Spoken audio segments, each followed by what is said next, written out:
Wa qala radhiyallahu anhu syarrul fuqara man yawaddu an yakuna minal aghniya wa khairul aghniya man la yakrahu an yakuna minal fuqara. Seburuk-buruknya orang yang fakir itu orang yang nggak punya harta di tangannya, ya, adalah orang yang pengen jadi orang kaya.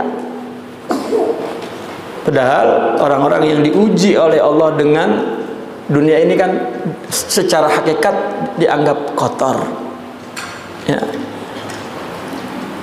Dia tidak akan selamat dengan kekotoran dan kekeruhan dunia, ya, tetapi dia pengen kotor kan gitu, ya. Namun kita perlu memahami asas kaidah umum, ya, bahwa kita punya dua yang kita sebut rezeki, ya, katakan. Ada rezeki yang Allah berikan kepada kita untuk keperluan kita, keperluan ini yang asas. Ada rezeki yang memang Allah berikan untuk lebih dari keperluan, yaitu keinginan. Kita yang susah itu kan bukan di keperluan, keinginan. Motor ada tapi pengen mobil, ini yang bikin susah. Padahal kalau nggak ada keperluan kita pakai mobil itu, nggak ada, dikit lah, ya. Kalau orang punya material itu udah punya mobil, lo punya motor, kan mobil itu keperluan, kan mudah itu. Udah begitu, pengen punya pabrik, kan begitu. Nah ini yang bikin dia menderita itu pengen punya pabrik, gitu. Kalau dia melihat keperluan dia sudah ada dan bersyukur, ini perhatikan baik-baik. Keperluan kita dipenuhi dan bersyukur. Katanya kalau bersyukur itu, ya, la in syakartum la azidannakum. Kalau kamu bersyukur akan aku tambahkan. Ini tambah ini bukan hanya kepada kuantitas, tapi kepada kualitas. Bersyukur kepada apa? Kepada keperluan yang Allah beri. Nanti apabila ya, kamu terpenuhi keinginanmu atau tidak terpenuhi, sudah merasa cukup. Tetapi wala in kafartum, kalau kamu tidak bersyukur kepada yang menjadi keperluan kamu, inna azabi la syadid, dia selalu tersiksa dengan keinginannya itu. Ya, orang kepada ihtiyajat, ya, la yashkur, ya, maka dia akan merasa fakr. Azab itu fakr, maka kadal fakru ayyakuna kufran. Ya, al fakr min amradin nufus. Tamak. Orang yang selalu kurang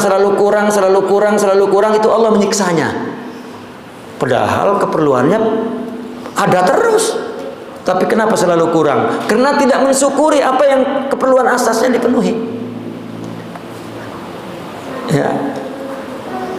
Nah, fuqara ini orang yang keperluan cukup, enggak lebih untuk hari ini, ya.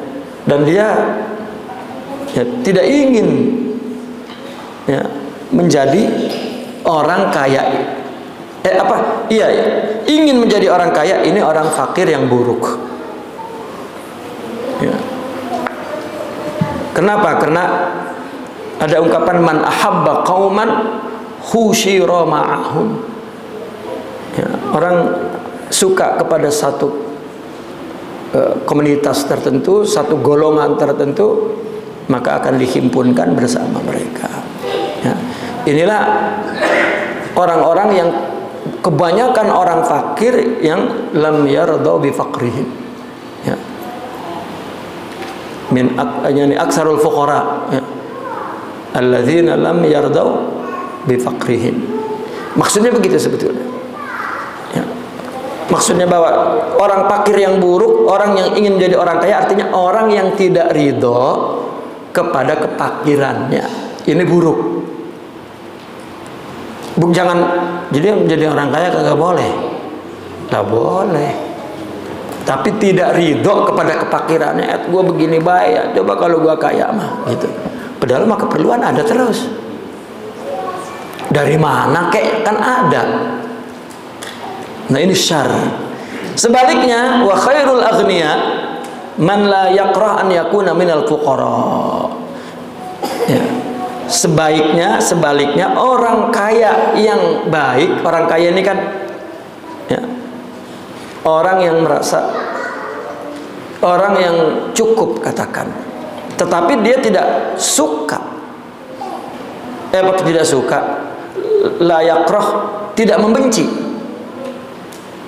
untuk menjadi orang fakir ya. Karena mereka ini dibersihkan dari kotoran dunia, dan meskipun banyak harta masih sempat untuk beribadah, enggak kurang pisan ya. Sholatnya sempurna dengan sholat sunnahnya, qiyamul lailnya ada, baca Qur'annya sempat. Nah ini orang yang kaya enggak takut miskin ya. Masih sempat, artinya dunia tidak mengotori hatinya. Makanya yang tumbuh dalam dirinya, dia la yakrah an yakuna minal fuqara, karena dunianya lam yuwassikh qulubahum. Itu sebab dia la yakrah an yakuna al fuqara. Nah ini khairul aghniya, yang apa yang ada di tangannya cukup, yang ada di tangannya cukup ya. Padahal katanya dulu ya, orang-orang aulia ya, mereka itu memilih fakir ya. Dikatakan fakrul aulia ikhtiaran ya. Di abad kedua itu, karena ada kesenjangan sosial. Karena pada waktu itu pimpinan-pimpinan negara Islam mulai hidup kaya raya seperti Roma, seperti Parsi, raja-raja itu. Akhirnya ada kesenjangan sosial tuh, menimbulkan orang-orang masyarakat umat Islam yang artinya rakyat umum, menimbulkan keinginan ingin, kalau sekarang istilahnya ingin hidup dengan materi dah. Dia mau ingin kebahagiaan di situ. Artinya materialistik gitu, atau hedonistik, hedon lah. Asal ada duit dinikmatin, itu kan hidup hedon ya. Dia tidak mikirin ya, asal gaji habis hari itu juga, itu jiwa yang hedonistik. Gitu. Nggak ada akhiratnya tuh. Materialistik, nggak ada. Kita punya uang berapa saja mesti ada potongan untuk disucikan uang itu. Beri. Ya. Apakah 10% atau 5%? Ya, kalau Imam Abu Hanifah 10. Ya, hitungnya tiap ada harta 10%. Nisab bukan, ini sunnah. Gitu. Karena latihannya itu kan memang wajibnya itu kan di harta yang banyak, tapi latihannya itu di sunnah itu ya. Bahkan kata Nabi, sedekah yang paling afdol adalah sedekah yang dia dalam keadaan enggak punya, anaknya banyak, bukan bininya ya. Kalau anaknya banyak, kadang-kadang bininya banyak juga ya. Anaknya banyak, hartanya dikit, tetapi dia mampu bersedekah, itu yang paling afdol. Coba itu persoalan apa itu? Persoalan bahwa dia ridho kepada Allah ya, dalam takdirnya. Nah kalau orang tidak ridho kan, gua kapan kaya, ditungguin sampai mati nggak datang. Ini paling buruk. Tapi kalau ada orang kaya yang baik ya, yang dunianya tidak mengotori hatinya, maka dia nggak takut fakir. Artinya mampu memberi, mampu menafkahkan ya, dan tidak terusak hatinya dengan dunia. Ini maksudnya. Bagaimana kalau orang kaya cirinya bahwa dia takut miskin, pelit. Ntar gue miskin lagi, gitu. Masih banyak banget, ya Allah. Buat apa? Itu kan ketakutan miskin kan. Nah ini syarrul aghnia. Ya, tapi kalau orang kaya yang baik nggak takut dengan miskin, mampu memberi, dunia tidak mengotori. Ya. Nah, khairul fuqara sebaliknya. Ya. Dia nggak mikir menjadi orang kaya, disyukurin aja. Kan pemikiran dia tidak ridho kepada apa yang di tangan, pengen lebih, kan tamak. Itu bahasa agamanya tuh, tamak. Kalau bahasa modernnya hedon, dia pengen bahagia tuh dapat itu di situ. Padahal tidak. Kalau kita sangkut kaitkan yang sebelumnya, kita urusan akhiratnya mudah enggak?